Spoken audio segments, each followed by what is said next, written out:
Oh, the damn thing. Hey, folks. Jason Wampler, your host, with another episode of the Rocket Minute. I'm going to do something kind of sneaky. Instead of shooting, oh, look at that. That's from the aluminum I just cut. To do something kind of sneaky, I'm going to shoot one 10-minute video and one 15-minute video and upload each of these every single day on YouTube until I get some traction. I want to monetize these this channel. I want to work with YouTube and figure out how to do things correctly to drive traffic to my site. I want you to hit the like and subscribe button, and I also want input and comments. I need to know the mood of the audience that I'm trying to reach. I need to know what their thoughts and feelings are. These are instructional videos. I'm just trying to clean out the kitchen here. I will be moving in a couple of weeks to a new location, so I may be doing a bunch of daytime videos out of the parking lot of either Home Depot or Lowe's. So that's pretty much my story. This is going to be, I'll tell you what, let's make this a 10-minute video and a 20-minute video. 20 minutes on this phone and 10 minutes on the other phone. And I just want to make sure that that's aimed properly. Okay, I've cut all the motor tubes I'm gonna cut. I want you to see something. See how ragged that edge is and uneven it is? I'm going to cut, I'm actually working on another airframe tonight, and I'm going to cut 4 more motors. So I want to do it with the short stuff. So what I'm going to do is I'm going to even up the pan legs on this. I'm going to make this cut edge so that it's square. It's at a right angle with a long axis to this tube itself. I'm going to show you how to do that. I can't talk. This tool is very, very loud, but I'm going to show you exactly what I do. Let's run just a little bit of water there. And just be careful. Make sure your tool is plugged in a safe place. We do need to use water for coolant. The aluminum tends to tear. This is not heat-treated aluminum, but it is extruded seamless T-6061 aluminum, non-heat treated. I am going to heat treat it. We're going to heat treat all the aluminum for the motor tubes for the rockets. I'm going to show you how to do that as well. So let's get started.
better of a test.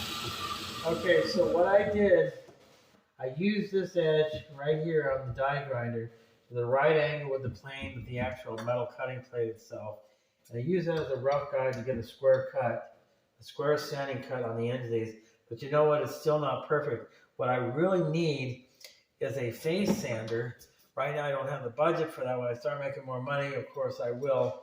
I need a little cutter for this. I'm gonna have to go out and get some more tools. I'm gonna get the block sander, and I'm gonna get the little squiggle. Oh, I think I already have the squiggly tool. I'm not happy with that. That's kind of a while ago. The bottom edge, this edge is okay. It's relatively square. This one is not. I'm gonna work on it.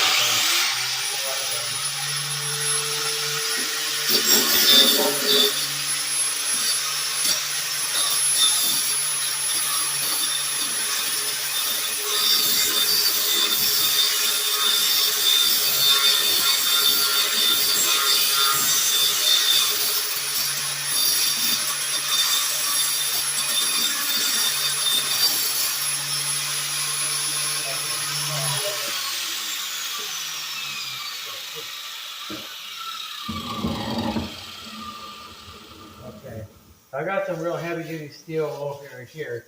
That removes all the aluminum bits and pieces. Be careful not to cut your fingers. You know, aluminum can cut just as well as steel can. Okay, so you know what I'm going to use? I got to get that little squiggly tool bit. Okay, so let me turn this off. Give me a second. I'll be right back. Jiffy.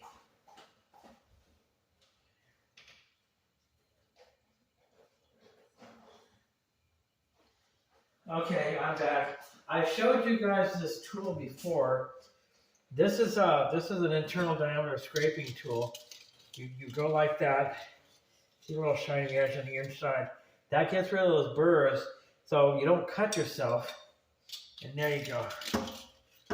Just do it down the sink in a sink ritter. These bits are small enough they'll just pass through in the sewer. But you don't want to put large stuff down the sink. The stuff that's the same as tampons in the stove. They don't flush either. Don't ask me how I know. I think you pronounce it that. Anyway, so I'm going to go ahead and take this steel wool and just kind of grab it like that. You know what I forgot to get? I forgot to get a black marker pin. I'm going to get that as well. No, but there you go. Got something to look at right now. I don't think I need to get my square sander tonight. That's going to be too much time. Turn that on. No, that's the surface really ready. Okay, so I want to show you something. That is motor number 1. I am starting the smallest. I'm starting to build the world's smallest 4-engine rocket tonight. It's a Lilly class 4-power rocket. A design that I've been working on for several years. Okay, but I want to show you that in subsequent videos. It's a fun build, but like everything else, it's a lot of work. Let me get that marker pen. We are going to cut 4 more tubes just like this, and I'll show you what we're going to do with them after that in subsequent videos. Excuse me, give me another second here. Hi guys. That.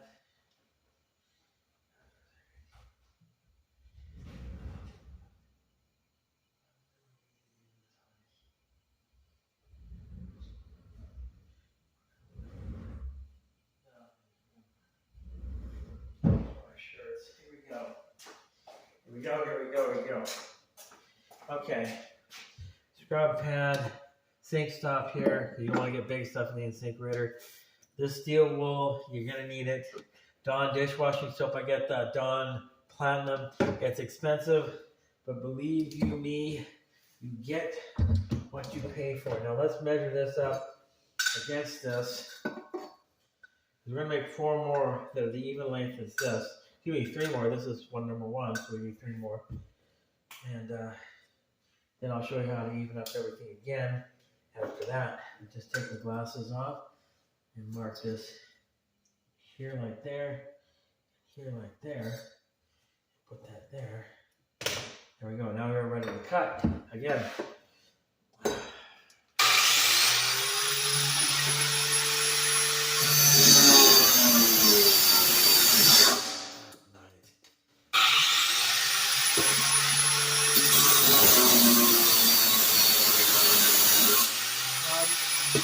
Disregarding my own role. One up the sink. Don't get large stuff down in your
a little bit of water going on.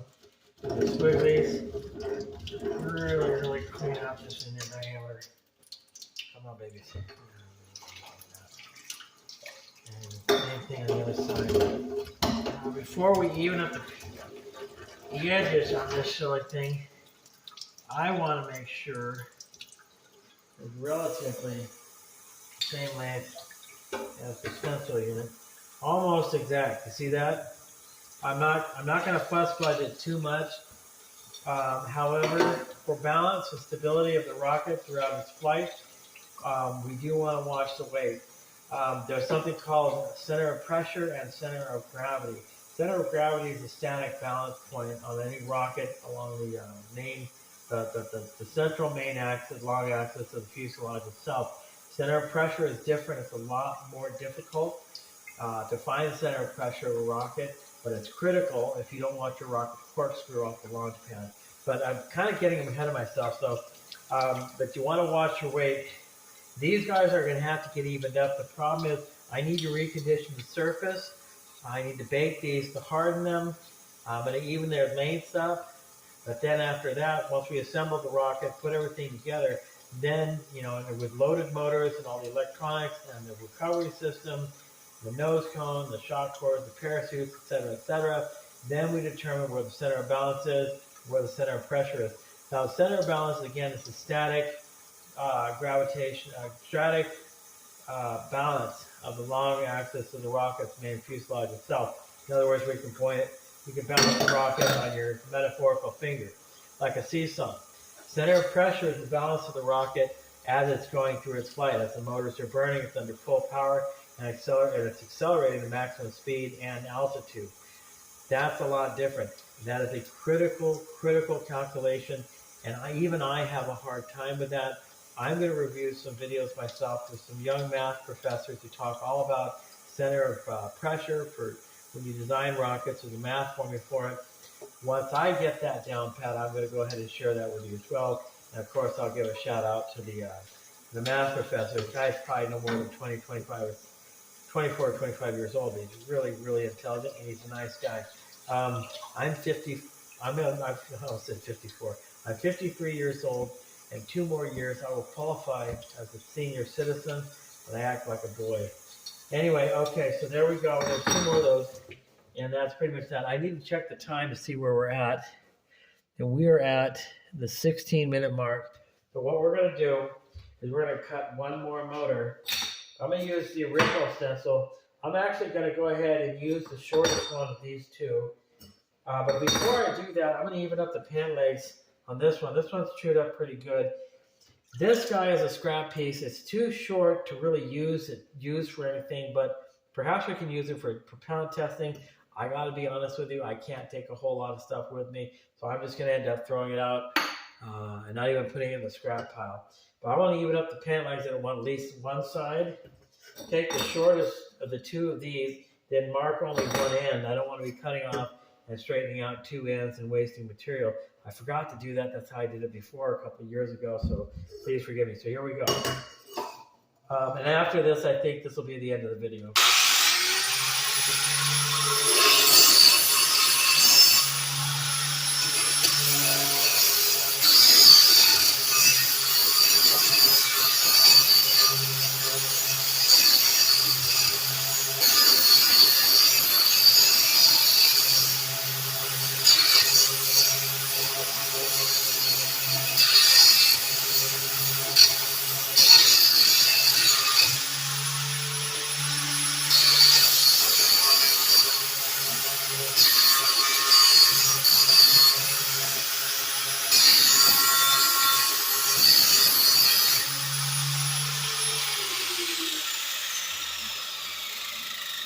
So we're going to cool this off. I apologize. This is actually the way you need to do it. You need to always clean up at least one edge, then measure it against the shortest of the 2 cookie cutter motors, 2 motor housings, and then mark it on the length away from the good end of the stock you're cutting from. That doesn't make any sense. Don't worry about it. I tend to repeat myself a lot. So you're in good hands, I think. I hope. And shout out to John Ballin of John Ballin Shorts. That man is amazing. He's America's best storyteller, and he's a successful man. He's rightfully earned his place in YouTube history. I'm going to turn on the incinerator. I want to get rid of some of the debris and excess water. You know, ever since I'm an electrical engineer and mechanical engineer. Ever since I repaired the incinerator, which was missing a ground wire, I've made a lot of improvements on it. But ever since I dumped some more stuff down the incinerator, it makes a funny noise. There's something lodged in between the grinding plate and the motor itself that's scraping on the bottom and making noise that bothers me. I think this is going to get it. I don't want these videos to go longer than 20 minutes because they take forever to load if they do, and I get excited. So this is going to be it. This is another installment of the Rocket Minute. We're at 19 minutes and 30 seconds. My name is Jason Wampler. This is me. I'm not wearing glasses right now because I can see what I'm doing safely. Again, remember safety. If you're under the age of 18, you may or may not have the judgment to use power tools. If you don't, but you really want to do something, ask a parent or a guardian or older person, a teacher, if somebody, adults in your neighborhood you trust to supervise you while you're using power tools. I'm going to go over a list of things you need. It's kind of a grown-up sport, but I want to get kids involved too, boys and girls, all ages, races, colors, denominations, sexual preference. I don't care. I want to get more interest generated in model rocketry and sport rocketry because it's exciting, it's fun. It's not promoted at all. Nobody knows about it, and it's one of the most incredibly addictive hobby interest you can get in. It is expensive and it's involved, but it educates you in ways that actually give you life skills and may even get you focused on a career in aerospace, which is what we need. We need a lot of very, very good, talented, imaginative, creative aerospace engineers and designers. Again, boys and girls, men and women, anybody from anywhere. Talent can come from anywhere. Okay, my name is Jason Wampler. This has been another episode of the Rocket Minute, and we will see you guys again tomorrow night.